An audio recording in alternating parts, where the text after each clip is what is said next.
Welcome back in. All right. We're going to jump right into talking about pressure washing.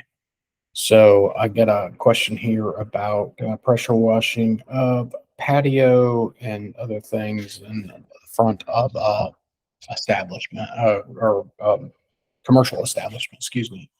So we need to come up with pricing for that. Pricing obviously is going to depend on a handful of items. The type of equipment you're using is going to determine part of that as well. You got to have at least a rough idea of the type of equipment you use before we can really make the pricing structure and figure it out. But I can give you at least some guidelines to look at and think about. So, firstly, obviously anytime that you're struggling to do any type of bidding that's a little bit out of your realm, it's usually good to consult any type of resource that you know is good. So ISSA 540 is good in a lot of instances when you're looking at cleaning areas you're not for sure about. Obviously, the pressure washing is not in that particular thing. I don't think. We will actually look to review that though, just to double check. So the first thing we're going to jump in here to is we're going to jump into the ISSA 540 cleaning times, and we're going to find out if pressure washing is in here, which I am pretty sure it is not in these particular cleaning times. So let's see here.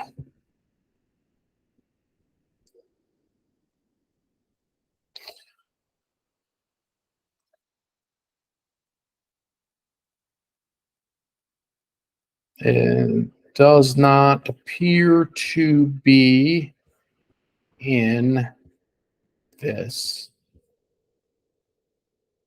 ISSA 540, which is fine. We'll look at some other options that we can also look at to come up with pricing structure. So some of the other options we're going to take a look at, we're going to do a quick Google search and see what some pros are talking about in different areas. So this particular guy is talking about 645 square feet taking 45 minutes, which translates to about 900 square feet per hour. Obviously, he's talking about using a surface cleaner, a 20-inch surface cleaner. So that obviously speeds up that time tremendously by having that 20-inch surface cleaner.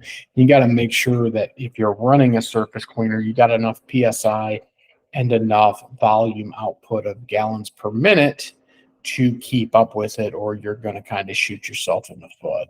You're also going to want to be spraying something in front of yourself too, to make sure that you're breaking down the dirt and grime in the concrete so that you can pressure wash it faster. That being said, if you had a heated unit, that's going to also weigh in on the factor of how fast it can be done. Right. So this other pro here is talking about 1,500 to 3,500 square feet per hour, but then he talks about the removal of gum obviously is going to slow you down.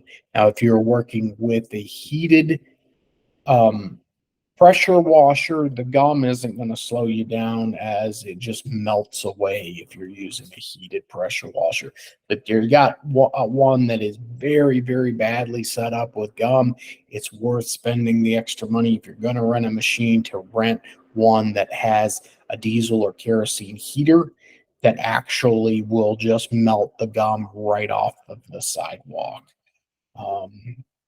This guy's saying 3 to 4 man operation at 3,000 square feet per hour. So we go back to the one person, you're about seven, excuse me, you're about 750 to 1,000 square feet per hour production rate with this. This is all these guys right here are quoting using some sort of surface cleaner. So like a 20-inch surface cleaner is what most of these guys are talking about in these threads. Obviously, you can price based off of square footage. So if you're anywhere here between 8 and 14 cents, this is more of a residential thing. For commercial, you're probably going to be like 5 to 12 cents a square foot is what you would want to look at on a commercial setting. So as long that should give you a rough idea.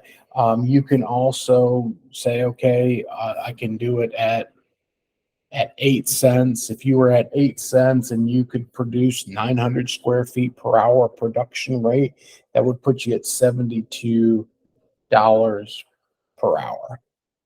So you also need to take into fact how much you need to make per hour, and make sure that you're not bidding too low. If you have to put equipment in on that, then you're going to need to adjust your pricing either by just adding the equipment on top or adjusting your hourly to justify the cost of that piece of equipment. So I hope this helps with your bidding of the pressure washing, and stay tuned. I'll get some other stuff out to you here shortly today.